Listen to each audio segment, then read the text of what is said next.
नमस्ते स्टूडेंट्स। तो स्टूडेंट्स, आज हम कक्षा 5वीं विषय हिंदी उसका जो 7 नंबर का लेसन है वटवृक्ष और 7 नंबर की जो पोएम है कविता वटवृक्ष और तोता, यह आज हम यहाँ पर देखने वाले हैं। तो देखो स्टूडेंट्स, इस पोएम में हमें क्या बताया, एक वटवृक्ष रहता है। वटवृक्ष यानी कि एक बरगद का पेड़, और उसमें एक तोता भी रहता है। यानी कि पेड़ हो तो वहां पे बहुत सारे बर्ड्स आते हैं, यानी कि पंछी आते हैं, और वो वहां पे उस वृक्ष को अपना घर समझते हैं, और एकदम से उन दोनों का नाता एकदम से अच्छा बन जाता है। तो देखो, अभी यही आज हम इस पोएम में देखने वाले हैं। देखो, अक्सर देखा जाता है कि मुसीबत में अपने भी साथ छोड़ जाते हैं।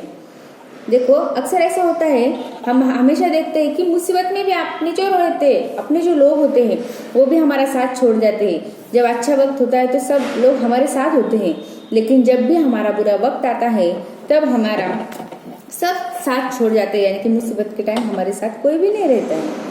लेकिन सच्चा मनुष्य या जीव वही है। लेकिन अभी देखो, सच्चा मनुष्य और जीव वही होता है जो हर स्थिति में हमारे साथ हो। अभी यहाँ पे एक बात है कि कौन सच्चा साथ देने वाला है, तो सच्चा साथ देने वाला वही होता है कि जो मुश्किल में भी साथ हो और सुख में भी साथ हो। तो वही सच्चा मनुष्य या जीव कहलाता है, जो हर स्थिति में साथ दे। आइए, ऐसा ही प्रसंग हम यहाँ पे पढ़ने वाले हैं। तो देखो स्टूडेंट्स, इसमें क्या बताए हैं, अभी कुछ शब्दार्थ यहाँ पर दिए हैं। पहले हम उस शब्दार्थ देख लेंगे, बाद में हमारा जो पोएम है वो हम स्टार्ट करेंगे। तो शब्दार्थ देखो, वटवृक्ष मीन्स बरगद का पेड़। चतुर्दिक मीन्स चारों तरफ से। नीड यानी कि घोंसला। शीत सर्दी।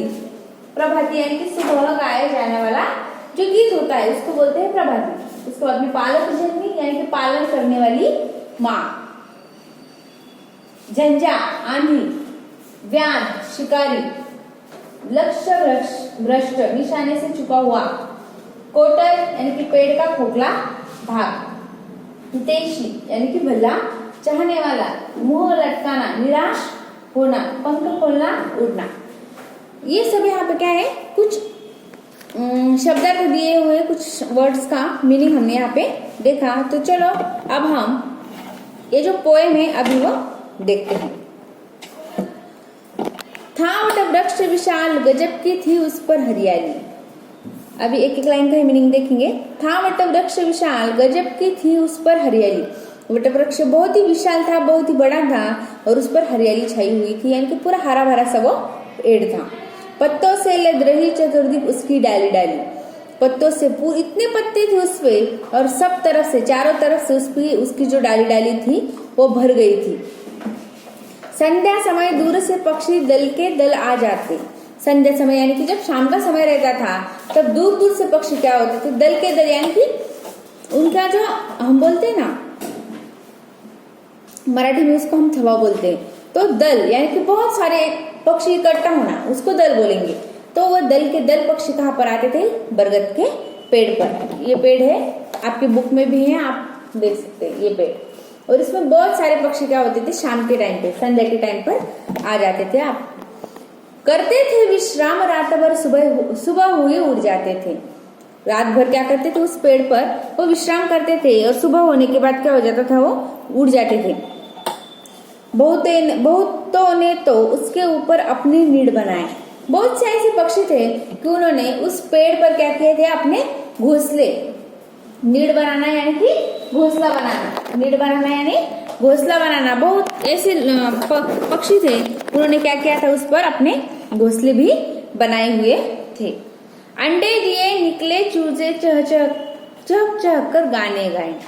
वह उसी घोंसले में उन्होंने अंडे भी दिए, निकल चूजे यानी कि उसमें से पक्षी भी बाहर आए, पंछी भी बाहर आए, और चक चक कर वो गाने भी लग गए। शीत घाम वर्षा में उससे सब पक्षी सुख पाते थे।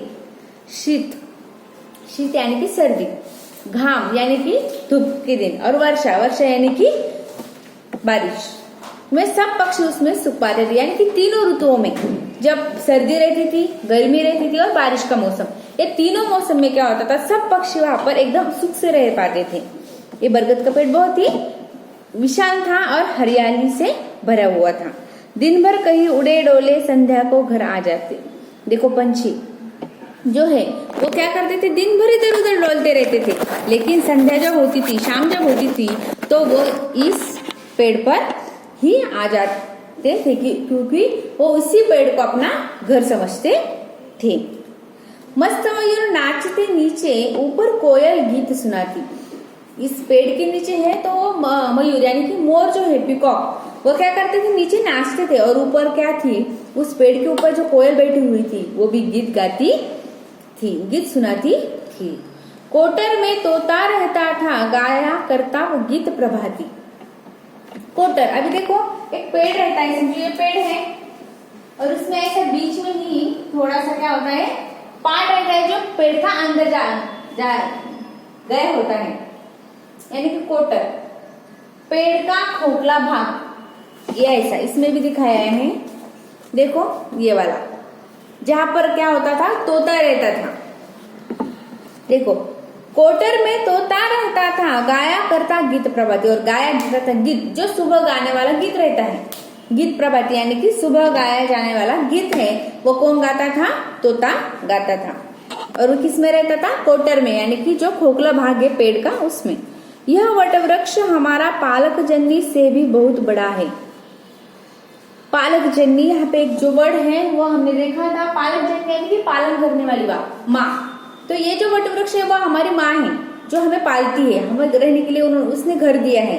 और वो कौन है, वटवृक्ष है, ये बरगद का पेड़ है, यही हमारा घर है, वही हमें पालता है।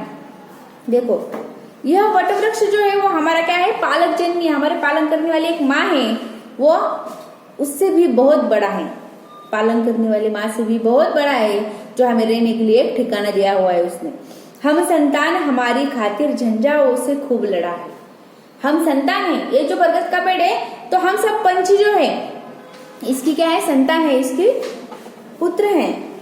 हमारी खातिर, ये हम पंछियों के खातिर, झंझाओं से यानी कि जो आंधी आती है बारिश के दिनों में, उसमें भी ये खूब लड़ा है, उस आंधी से भी ये लड़ चुका है हमारे खातिर, यानी कि पंछियों की खातिर। एक बार व्याध ने सहसा विष का बाण चलाया। एक बार क्या हुआ, शिकारी, व्याध मीन्स शिकारी, एक बार शिकारी आया वहां पर और उसने क्या किया, सहसा विष का बाण चलाया। उसने क्या किया, विष का बाण चलाया और लक्ष्य भ्रष्ट हो, वह तीर वृक्ष के हृदय बीच समाया। लक्ष्य उसका क्या हो गया, चुक गया, यानी कि चुका हुआ निशाना, और निशाना चुक जाने से वो जो बाण था, जो तीर था, वो किसका कहाँ पे लगा, वृक्ष के हृदय के बीच, यानी कि वृक्ष को बाण लग गया। जहर तेज था वट के तन में, उसने असर दिखाया। जो वट था उसके तन में बहुत सा ऐसा क्या था, विष था, और उसने अभी असर दिखाना शुरू हो गया। जितना हरियाली से भरा हुआ था ये पेड़, वो बाण लगने की वजह से वो बहुत दुखी हो गया। अभी देखो, विष ने पत्ते मुरझाए, फिर वट वृक्ष सुखाया। विष का जो विष है अभी उसने असर दिखाना शुरू कर दिया बाण लगने से, तो फिर वो वट वृक्ष क्या हो गया, अभी सूखने लगा।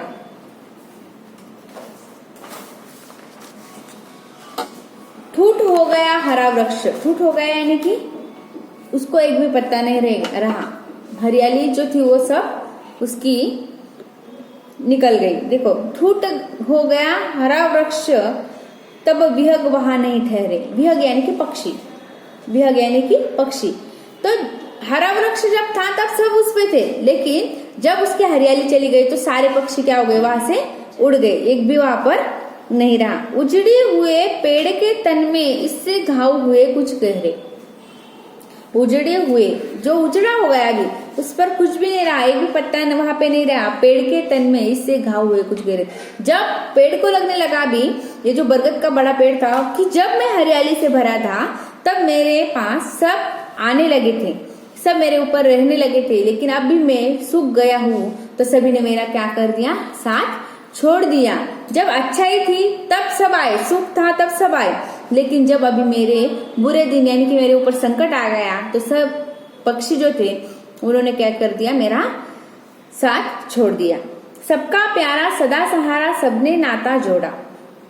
सबका प्यारा था और सदा उसने सहारा दिया था पंछियों को, लेकिन सभी ने अभी क्या कर दिया, सबने नाता, जब प्यारा था सबका सहारा दिया तब सबने नाता जोड़ा था उसके साथ। जब वो हरा भरा था तब सभी ने उससे नाता जोड़ लिया था, अपनी माँ समझ लिया था, माँ से भी बढ़कर समझ लिया था।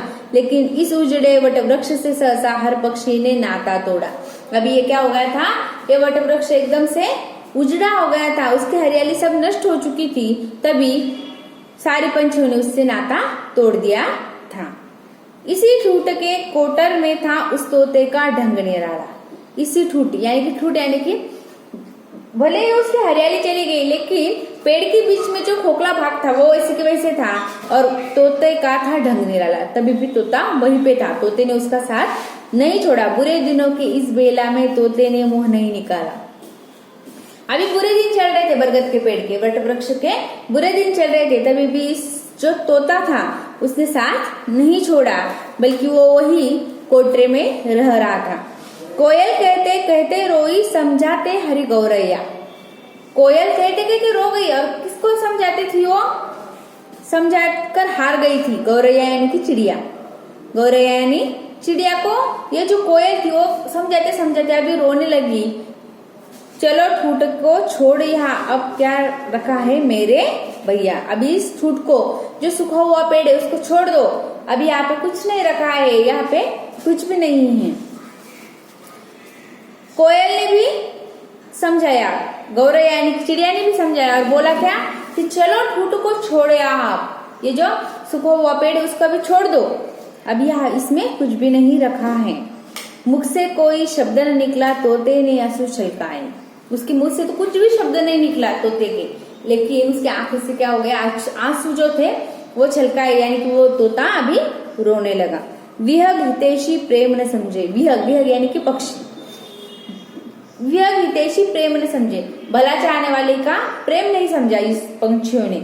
लौट गए निज मुंह लटकाए।